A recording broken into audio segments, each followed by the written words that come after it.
Hello and welcome everyone. आज हम लोग बेटा 8th क्लास का जो है पहले प्रोसीजर शुरू करेंगे 8th क्लास के चैप्टर्स को लेकर के, जिसमें हम बात करेंगे आपके पहला केमिस्ट्री का चैप्टर जिसका नाम है मेटल्स एंड नॉन मेटल्स। ये एक इम्पॉर्टेंट चैप्टर है जिसको हम प्राइमरीली आपके कंसल्ट करेंगे। एक चैप्टर ऐसा है बेटा जिसमें कई सारी चीजें आपने पहले नहीं पढ़ी हैं या इसके बारे में आपने नहीं जाना है। ये फर्स्ट टाइम इंट्रोड्यूस्ड है आपका प्रॉपर पैटर्न पे या प्रॉपर टॉपिक्स के साथ। तो हम अगर बात करते हैं मेटल्स एंड नॉन मेटल्स की, देखिए इधर हमारे पास है मेटल्स एंड नॉन मेटल्स। क्या क्या चीजें इसमें आती हैं?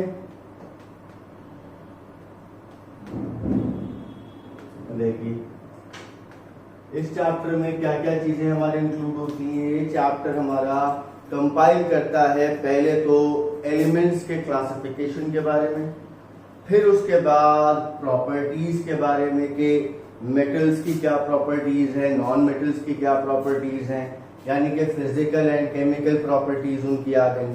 ठीक है, उसमें भी क्या है कि टाइप्स ऑफ रिएक्शंस के बारे में हम स्टडी करेंगे केमिकल प्रॉपर्टीज में। फिर हमारे पास आता है इसके अंदर आपका एक्सट्रैक्शन ऑफ मेटल, यानी किस तरीके से हम मेटल को एक्सट्रैक्ट कर रहे हैं, ये चीज हमको पता चलेगी। कुछ नए प्रोसेसेस के बारे में हम जानेंगे कि कौन कौन से प्रोसेस आपके मेटल्स के एक्सट्रैक्शन के अंदर इन्वॉल्व किए जाते हैं। ठीक है, ये चैप्टर बेटा आपके 9th AMU एंट्रेंस के हिसाब से भी इंपॉर्टेंट है, क्योंकि इसके ऊपर रेगुलर बेसिस पे क्वेश्चंस आपके पूछे जाते हैं, कहीं ना कहीं रिएक्शंस के ऊपर, एक्सट्रैक्शन के ऊपर, ऑब्टेनमेंट ऑफ मेटल के ऊपर या आपके फिजिकल प्रॉपर्टीज के ऊपर। तो ये एक ऐसा चैप्टर है बेटा जो इम्पोर्टेंट है आपके और कई सारी चीजों को एक साथ कंपाइल करता है। ठीक है, तो यहाँ पे जब पढ़ना शुरू करेंगे बेटा, सबसे पहला टर्म जो हमारे पास आता है वो आते हैं आपके एलिमेंट्स। क्या आते हैं? एलिमेंट्स। एलिमेंट्स क्या है बेटा? पूरी अर्थ के ऊपर जितने भी आपके मेटल्स, नॉन मेटल्स, मेटलॉइड्स और नोबल गैसेस आपके एग्जिस्ट करते हैं, वो सब एक हेडिंग के अंदर डिफाइंड है जिसे हम क्या कहते हैं? एलिमेंट्स। यानी कि वो एक मेन हेडिंग है जो कि एक्सप्रेस करती है कि मेटल्स क्या है, नॉन मेटल्स क्या है, मेटलॉइड्स क्या है और नोबल गैसेस क्या है। तो एलिमेंट्स क्या हैं? ये वो सब्सटेंसेस हैं जो अर्थ पे आपके अकर करते हैं, जिनको हमने क्लासिफाई किया है फर्दर किसके अंदर? Metals, non metals, metalloids and noble gases. ठीक है, तो एलिमेंट्स की कैटेगरी में हमारे पास आते हैं बेटा मेटल्स, नॉन मेटल्स, मेटलॉइड्स और नोबल गैस। ठीक, ये चार चीजें आपके एलिमेंट्स के अंदर आपके आती हैं। यानी कि अगर पूछा जाए कि भाई प्राइमरी कैटेगराइजेशन क्या है, तो वो है आपका एलिमेंट।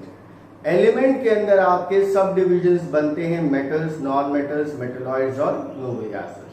ठीक है, अब क्या है बेटा कि इसमें हम पहले बात करेंगे मेटल्स और नॉन मेटल्स की। अब देखो क्या होता है कि आप ये चीज जानते हैं कि मेटल्स और नॉन मेटल्स नेचर में आपके एग्जिस्ट करते हैं और इनकी अपनी प्रॉपर्टीज होती हैं, सोनोरस, लस्टरस, आपके मैलिएबल, डक्टाइल। तो जो भी मेटल्स होते हैं उनके अंदर ये प्रॉपर्टी पाई जाती है। नॉन मेटल्स वो होते हैं जिनके अंदर ये प्रॉपर्टीज नहीं पाई जाती। तो अगर इस हिसाब से हम डिफाइन करते हैं इसको, मेटल्स को, तो हम क्या कहेंगे?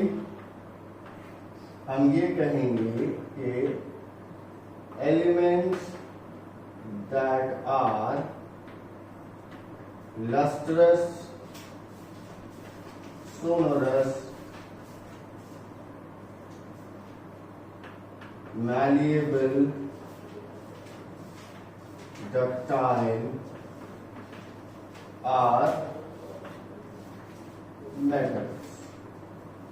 ठीक, कोई भी मेटल जो लस्ट्रस है यानी इसमें शाइन है, सोनोरस है यानी आवाज प्रोड्यूस होती है, मैलिएबल है यानी शीट्स बनाई जा सकती हैं उसकी, और डक्टाइल है यानी उससे हम तार बना सकते हैं, वायर बना सकते हैं, तो वो आपके क्या कहलाएंगे? मेटल्स। अब दूसरी चीज आई हमारे पास क्या? Non metals. अब अगर इस हिसाब से हम देखें तो क्या बात आएगी? यह आएगा elements that are non malleable, non ductile, non sonorous,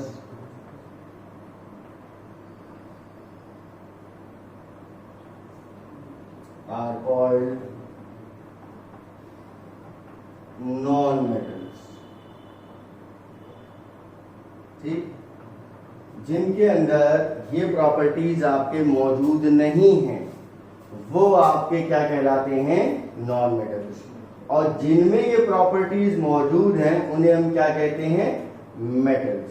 ठीक, ये फॉर एग्जाम्पल देखो तुम्हें, सोडियम, पोटाशियम, मैग्नीशियम, इसके एग्जाम्पल हो गए। अगर मैं इसके एग्जाम्पल देखूं, इसमें कौन आ गए? क्लोरीन, ऑक्सीजन, सल्फर, नाइट्रोजन, ये किसके एग्जाम्पल्स हैं? ये नॉन मेटल्स के एग्जाम्पल हैं। तो हम यहाँ क्या बात समझ रहे हैं? हम ये समझ रहे हैं कि जो मेटल्स होते हैं ये वो सब्सटेंसेस हैं जिनमें हमारे पास शाइन अवेलेबल है, हम उसको बीट कर सकते हैं शीट में, वायर बना सकते हैं, और उनको हम आपके वो साउंड प्रोड्यूस करते हैं, उन्हें हम कहते हैं मेटल्स। ठीक, जिनमें ये प्रॉपर्टीज नहीं होती हैं, जिनमें ये सभी प्रॉपर्टीज नहीं होती हैं, उन्हें हम क्या कहते हैं? Non metals. अब तीसरी कैटेगरी हमारे पास आई मेटलॉइड्स की। देखो इधर, अगर हम बात कर रहे हैं मेटलॉइड्स की तो क्या होते हैं ये मेटलॉइड्स? किनको कहा गया? Elements that show the property of both metals and non metals. जो मेटल और नॉन मेटल दोनों की प्रॉपर्टी शो कराएंगे उन्हें हम क्या कहेंगे? मेटलॉइड्स। ठीक, इसके एग्जाम्पल क्या हो गए? इसके एग्जाम्पल क्या हो जाएंगे? इसके एग्जाम्पल हो गए जैसे मेरे पास सिलिकॉन, जर्मेनियम, आर्सेनिक, ये आपके एग्जाम्पल हो गए मेटलॉइड्स के। ठीक, फिर मेरे पास क्या है? Noble gases. ठीक, अब मेरे पास आती हैं नोबल गैसेस। नोबल गैस क्या है भाई? ये क्या है? ये आपके स्टेबल एलिमेंट्स कहलाते हैं। ठीक है, ये क्या, इनमें कौन कौन आता है? जैसे एग्जाम्पल में argon, helium, neon, krypton, xenon और रेडॉन। ये आपके क्या है? Noble gases. मतलब ये वो गैसेस हैं, या आप कह सकते हैं ये वो एलिमेंट्स हैं जो कैसे हैं? स्टेबल इन नेचर है। ये स्टेबल है आपके। स्टेबल का मतलब क्या हुआ कि इन्हें किसी रिएक्शन में पार्टिसिपेट करने की जरूरत नहीं है। अगर इन्हें रिएक्शन में पार्टिसिपेट करने की जरूरत पड़ती तो ये इन तीन कैटेगरीज में से किसी में होते हैं। क्योंकि बेटा देखो क्या है कि हर एक जगह हर एक एलिमेंट वो ये चाहता है कि वो स्टेबल हो सके। अभी स्टेबिलिटी मैं आपको समझा दूंगा कि स्टेबिलिटी किस किस तरीके से आपके आती है या होती है। तो बात हम क्या कर रहे हैं? बात हम ये कर रहे हैं कि जो एलिमेंट्स हैं वो सबसे ब्रॉड क्लासिफिकेशन, उसमें हमारे पास डिवीजन हुआ मेटल्स का, नॉन मेटल्स का, मेटलॉइड्स का और नोबल गैसेस का। ठीक है, अब इनमें कहानी शुरू हुई किसकी, पहली हमारे पास चीज आई किसके नाम से, मेटल्स के नाम से। तो मेटल्स क्या हैं, ये वो एलिमेंट्स हैं जो आपके ये प्रॉपर्टी शो कराते हैं काय की, lustrous, sonorous, malleable, ductile and so on. Non metals वो हैं जो ये प्रॉपर्टीज आपके शो नहीं कराते हैं। लेकिन इन्हीं बातों के बीच में एक बहुत ही अहम बात आती है बेटा। क्या अहम बात आती है, वो अहम बात ये आती है कि जितने भी एलिमेंट्स होते हैं, समझना, all elements contain 3 particles, ठीक है। ऑल एलिमेंट्स कंटेन 3 पार्टिकल्स, यानी कि सभी एलिमेंट्स में कितने तरीके के पार्टिकल्स होते हैं, 3 तरीके के। कौन कौन से 3 पार्टिकल्स होते हैं, देखो इधर ध्यान से, इलेक्ट्रॉन, प्रोटॉन और न्यूट्रॉन, ठीक। हर एलिमेंट के पास, मतलब अगर मैं कह रहा हूं एलिमेंट्स, तो इन एलिमेंट के पास 3 चीजें कॉमन होंगी, इलेक्ट्रॉन, प्रोटॉन एंड न्यूट्रॉन। ये सिंबल्स हैं इनके। इलेक्ट्रॉन को हम स्मॉल ई से डिनोट करते हैं, प्रोटॉन को स्मॉल पी से, और न्यूट्रॉन को स्मॉल एन से रिप्रेजेंट करा जाता है। तो ये जितने भी एलिमेंट्स हैं, यानी कि चाहे वो मेटल हो, नॉन मेटल हो, मेटेलॉइड हो या नोबल गैस हो, इन सभी के पास आपके 3 चीजें कॉमन होंगी। वो क्या है, इलेक्ट्रॉन्स, प्रोटॉन्स एंड न्यूट्रॉन्स, जिनको हम क्या कहते हैं, फंडामेंटल पार्टिकल्स। ध्यान समझना बेटा बात को, यहां से चीज आपकी इंपॉर्टेंट है, ये चीज इंपॉर्टेंट है कि हमने जनरल बात करी अभी तक कि मेटल किसको कह रहे हैं, नॉन मेटल किसको कह रहे हैं, मेटेलॉइड किसको कह रहे हैं और नोबल गैस किसको कह रहे हैं, ठीक है। इन जनरल हमने डिस्क्राइब किया। अब हम यहाँ पे उनके अंदर मौजूद चीजों के हिसाब से हम बात कर रहे हैं। तो हम ये कह रहे हैं कि इन सभी के पास क्या मौजूद है, फंडामेंटल पार्टिकल्स मौजूद है। कौन से fundamental particles, electrons, protons and neutrons. ये याद रखना, ये बहुत इंपॉर्टेंट पॉइंट है बेटा आपके हर एक कॉम्पिटिटिव लेवल के एग्जाम्स के लिए भी, है ना। तो क्या बात हुई कि इन सभी में, इन चारों में 3 बेसिक पार्टिकल्स की कहानी हमने सुनाई। कौन से 3 बेसिक पार्टिकल्स, इलेक्ट्रॉन, प्रोटॉन और न्यूट्रॉन। अब आप पूछेंगे सर क्या मेटल्स में भी होते हैं, हाँ बिल्कुल होते हैं। नॉन मेटल्स में होते हैं, बिल्कुल होते हैं। मेटलॉइड में होते हैं, बिल्कुल होते हैं। नोबल गैस में होते हैं, बिल्कुल होते हैं। यानी कि इन चारों क्लासिफिकेशन या कैटेगराइजेशन के अंदर हमको क्या मिलेगा, हमको मिलेगा आपका ये फंडामेंटल पार्टिकल, जिन्हें हम क्या कह रहे हैं, इलेक्ट्रॉन्स, प्रोटॉन्स एंड न्यूट्रॉन्स। तो अब इस बेसिस पे अगर मैं बात करता हूं, बात समझना, अगर मैं इस बेसिस के ऊपर बात करता हूं, यानी कि अगर मैं मेटल्स को और नॉन मेटल्स को लेता हूं, मैंने लिया मेटल्स और नॉन मेटल्स, ठीक। तो मेटल्स जितने भी होते हैं बेटा, अगर मैं मेटल्स की बात कर रहा हूं, तो मेटल्स जितने भी होते हैं वो आपके लूज करते हैं इलेक्ट्रॉन्स को, ठीक है। और नॉन मेटल जितने होते हैं वो आपके गेन करते हैं इलेक्ट्रॉन्स को।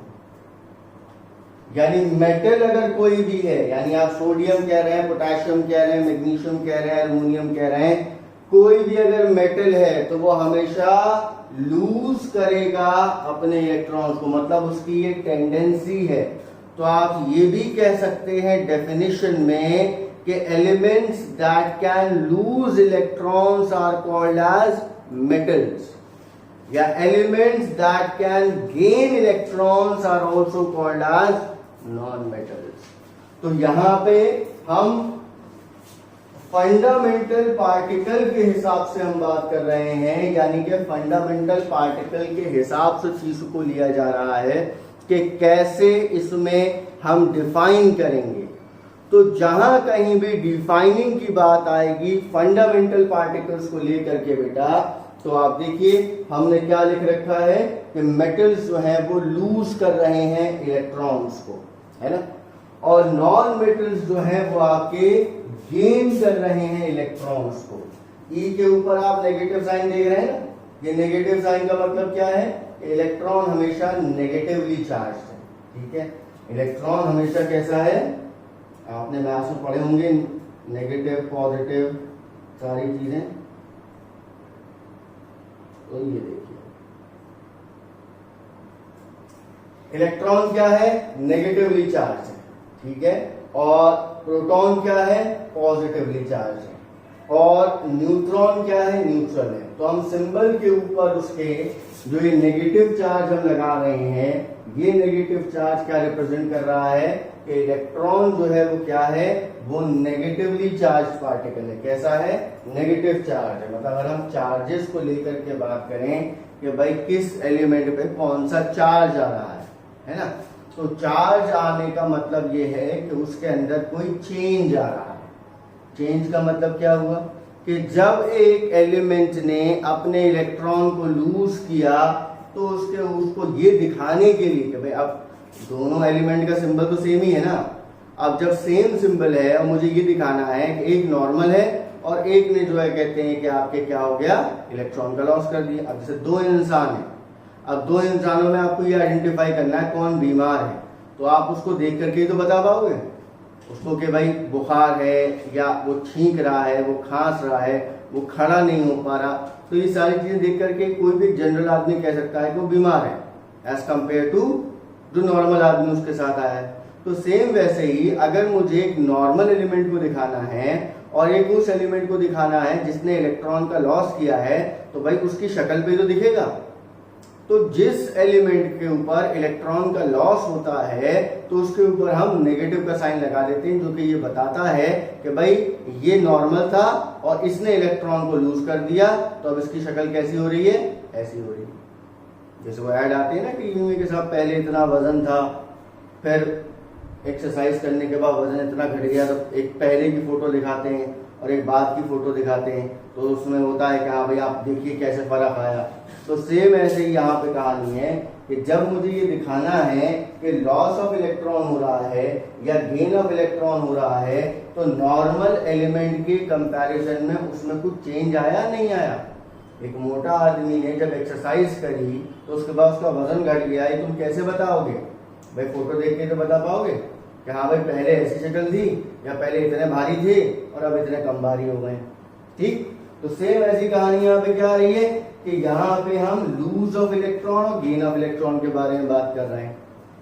कैसे चल रही है कहानी, ऐसे चल रही है कहानी भाई कि यहाँ पे इन्होंने एक एलिमेंट को लूज कर दिया, इलेक्ट्रॉन को लूज कर दिया। कैसे, अभी मैं एग्जाम्पल भी दिखाता हूँ, देखो अभी मैं एग्जाम्पल दिखाता हूँ, लूज इलेक्ट्रॉन का एग्जाम्पल देखो, इसका एग्जाम्पल देखो। जैसे सोडियम है, सबसे कॉमन मेटल के बारे में बात कर रहा हूँ, सभी ने नाम सुना होगा, क्या है, सोडियम है। सोडियम ने क्या किया, एक इलेक्ट्रॉन को लूज कर दिया, देखो माइनस का साइन लगाया, एक इलेक्ट्रॉन, ई के ऊपर माइनस क्यों लगाया, तो इलेक्ट्रॉन कैसा है, नेगेटिवली चार्ज। ये नॉर्मल मेटल है, इसने एक इलेक्ट्रॉन को लूज कर दिया, तो अब इसकी शक्ल कैसी हो गई, Na+। क्या हो गई, Na+। ध्यान समझना, कोई कंफ्यूजन मत रखना कि भाई प्लस क्यों आया, क्योंकि जब लॉस होता है तो लॉस वाले का हम सिंबल किससे रिप्रेजेंट करते हैं, प्लस से। लॉस का सिंबल किससे रिप्रेजेंट करते हैं, प्लस से। ध्यान से समझो बेटा, देखो इंपॉर्टेंट चीज है ये, मतलब कि जब भी कभी कोई एलिमेंट इलेक्ट्रॉन को लूज करता है तो ये आपके अक्वायर कर लेता है पॉजिटिव चार्ज। क्या अक्वायर करता है, पॉजिटिव चार्ज। आ रही बात समझ में, इसने ये क्या था, ये नॉर्मल था, मतलब ये समझ लो भारी वाला आदमी है, और जब इसका वजन कम हो गया तो इसकी शक्ल ऐसी हो गई। तो ये जो शक्ल में फर्क आया वो कैसे देखूंगा मैं, कैसे दिखाऊंगा, तो उसके ऊपर मैंने एक सिंबल लगा लिया, किसका, पॉजिटिव का। तो सोडियम जो था, जो ये वाला सिंबल है, ये क्या दिखा रहा है? Normal metal. जब इसमें से एक इलेक्ट्रॉन का लॉस हो गया तो इसकी शक्ल ऐसी हो गई, यानी Na+। तो एक इलेक्ट्रॉन का लॉस हो गया तो इसमें क्या आ गया? Na+।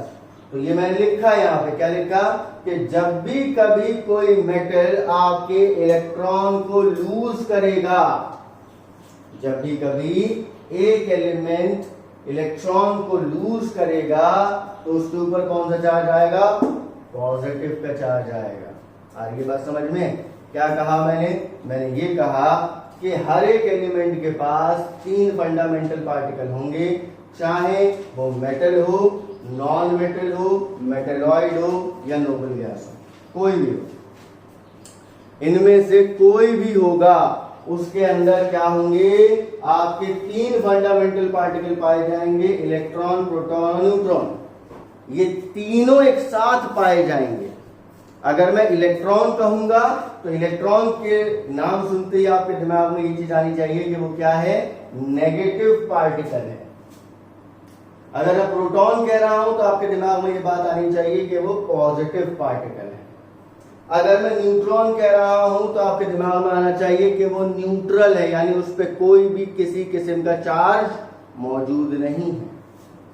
आ रही है बात समझ में? तो अब इन फंडामेंटल पार्टिकल के हिसाब से अगर मुझे मेटल और नॉन मेटल को डिफाइन करना है तो मैं कैसे डिफाइन करूंगा? तो मुझे अब डिफाइन करना है तो मैंने ये डिफाइन किया कि ऐसे एलिमेंट जिनमें लॉस हो रहा है इलेक्ट्रॉन का,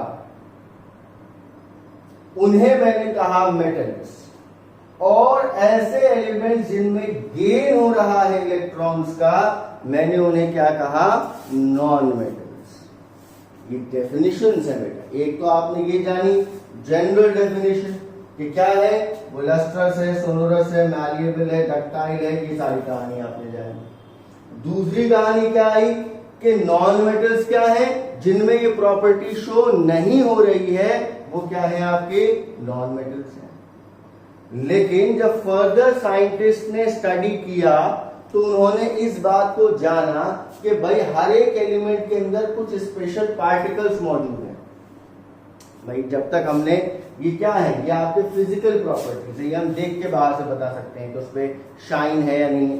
भैया बाहर से देख के बता सकते हो ना बोर्ड पे शाइन है या नहीं। अब बोर्ड को फाड़ के अंदर तो नहीं जाना पड़ेगा, तो आपको बाहर से दिखना है कि हमें शाइन है या नहीं। That is it. The same way यहाँ पे क्या है, जब एलिमेंट्स की स्टडी को इंटरनली किया गया, यानी उन एलिमेंट्स को आपके अंदर की उनकी कॉन्फ़िगरेशन देखी जाएगी कि भाई अंदर से क्या। जैसे फॉर एग्जांपल अगर मैं चाह रहा हूं कि बोर्ड काहे से बना है, तो मुझे क्या करना पड़ेगा? इसको थोड़ा सा होल करना पड़ेगा, कुछ पार्टिकल अंदर के निकालने होंगे, फिर अंदर से मैं देखूंगा अच्छा इसमें वुड भी लगा हुआ है अंदर, इसमें जो है कहते हैं माइका भी लगी हुई है अंदर। तो वो सारी चीजें इसका क्या है? इंटरनल कॉन्फ़िगरेशन है। द सेम वे जब एलिमेंट्स को इंटरनली स्टडी किया गया तो उन्होंने ये देखा साइंटिस्ट ने कि इलेक्ट्रॉन, प्रोटॉन और न्यूट्रॉन, ये 3 तरीके के पार्टिकल्स हैं जो हर एक एलिमेंट के अंदर पाए जा रहे हैं, और इन्हीं की वजह से सारे एलिमेंट्स के अंदर किसी ना किसी तरीके का कोई ना कोई रिएक्शन हो रहा है। आगे बात समझ में? इन्हीं की वजह से कुछ ना कुछ रिएक्शन हमको देखने को मिल रहा है, किसमें? आपके हमें एलिमेंट्स के अंदर। तो जब मैंने ये चीज जानी तो फिर साइंटिस्ट ने कहा कि भैया मेटल्स को कुछ और भी कह सकते हैं। कि भाई क्या कह सकते हैं? तो ये कहा गया कि फंडामेंटल पार्टिकल के हिसाब से मेटल्स को कहा गया कि जो भी कोई इलेक्ट्रॉन को लूज करेगा वो मेटल कहलाएगा, और जो भी कोई गेन करेगा वो नॉन मेटल कहलाएगा। तो हमारी बात ये समझ नहीं आई भाई कि कैसे लूज हो रहा है, कैसे गेन हो रहा है। तो वो हमने यहाँ एक एग्जाम्पल में स्टडी किया। क्या स्टडी किया?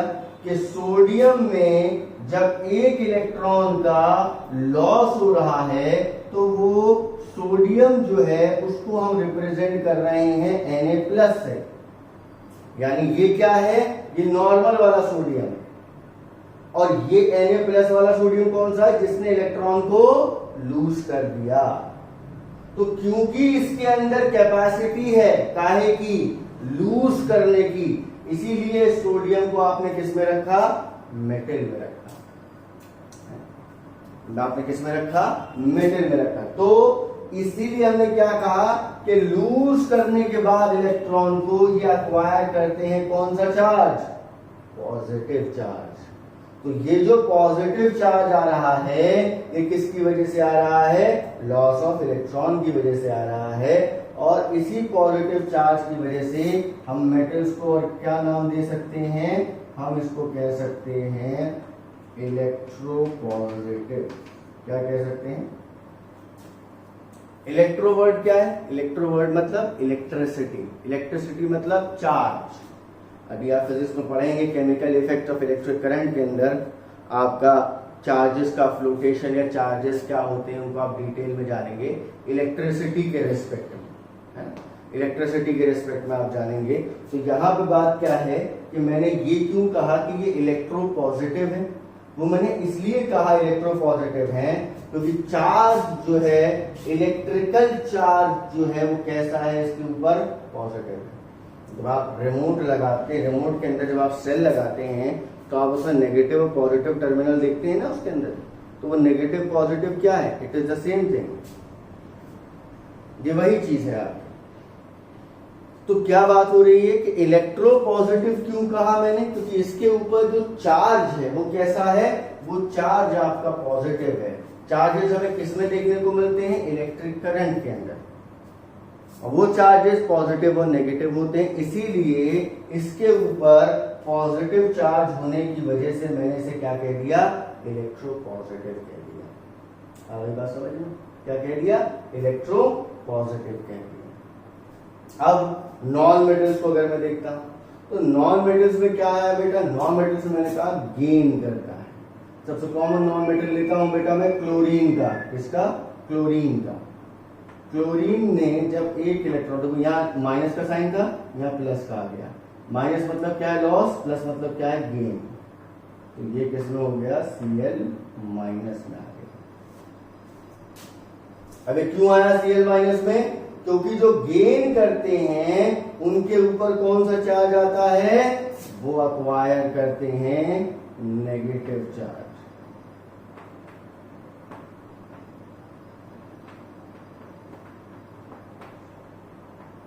आगे ये बात समझ में, दोनों एक दूसरे के अपोजिट काम कर रहे हैं। कैसे कर रहे हैं, अपोजिट काम कर रहे हैं। मतलब जहां पे लॉस हो रहा है इलेक्ट्रॉन का वहां पे आ रहा है पॉजिटिव का सिंबल, और जहां पे गेन हो रहा है इलेक्ट्रॉन का वहां पे आ रहा है नेगेटिव का सिंबल। आगे बात समझ कैसे चल रही कहानी। तो इसी वजह से मैं अब नॉन मेटल्स को क्या कहूंगा, नॉन मेटल्स को मैं क्या कह सकता हूं, इनको मैं कह सकता हूं इलेक्ट्रो नेगेटिव। इलेक्ट्रो मतलब चार्ज, कौन सा charge, positive negative, negative charge.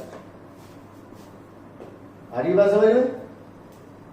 तो ये क्या कहानी हुई, ये कहानी हुई कि आपने फंडामेंटल पार्टिकल्स के बेसिस पे आपने ये चीज जानी कि मेटल क्या है और नॉन मेटल क्या है। आपने ये जाना जनरल प्रॉपर्टीज के थ्रू कि भाई किसको हम क्या नाम से बुलाते हैं। ये इसलिए इंपॉर्टेंट है बेटा क्योंकि आपको अगर एक बार ये कॉन्सेप्ट समझ में आ जाएगा तो आप बड़ी आसानी से इनकी डेफिनेशंस लिख लोगे, याद करने की जरूरत नहीं पड़ेगी। जहां भी आप याद करने की कोशिश करते हो बेटा वहां रट्टाफिकेशन मारना पड़ जाता है, और फिर जब क्वेश्चंस इसके ऊपर बनते हैं तो कई बार हमारे लिए वो अनअटेम्प्टेड हो जाते हैं because we never understood the concept of that particular topic. तो कॉन्सेप्ट समझो क्या चल रही है कहानी, ये कॉन्सेप्ट क्लियर हो गया तो पूरा चैप्टर आपको क्लियर हो गया। सब इसी लेक्चर के ऊपर बेस्ड है सारी कहानी, ठीक है। तो ये चीज समझ में आ रही है आप लोगों के। अब इसको पढ़ें, इसको रीड करें, लेक्चर को कम से कम एक बार और सुने प्रॉपर्ली, उसके अपने नोट्स बनाएं। अगले लेक्चर में हम फिजिकल प्रॉपर्टीज को डिटेल में स्टडी करेंगे, मेटल्स एंड नॉन मेटल्स की एक साथ कंपैरेटिवली, ठीक है। तो मिलते हैं अगले लेक्चर के अंदर। Till then take care, stay safe and thank you very much.